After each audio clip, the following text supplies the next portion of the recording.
Ayan o, puno ng kape. Kape ang klase, di ba? Kape din ba ito? Oo, kape Kape yan. din ba eh? Nescafe.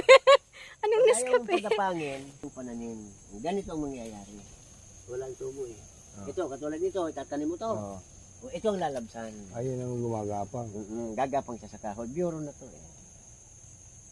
Iba ang biyoro sa native. Ang biyoro mahaba. Ang native na asli. Pero pag nilahok mo sa biyoro, iisan lang. Yan ang mas maganda.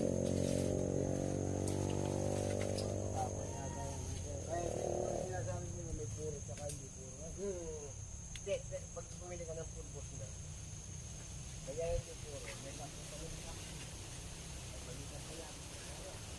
Yan ang mga, ayan, puno guys ng ano oh, puno ng kape. Oh, di ba? Oh, ayan. Hilaw pa siya.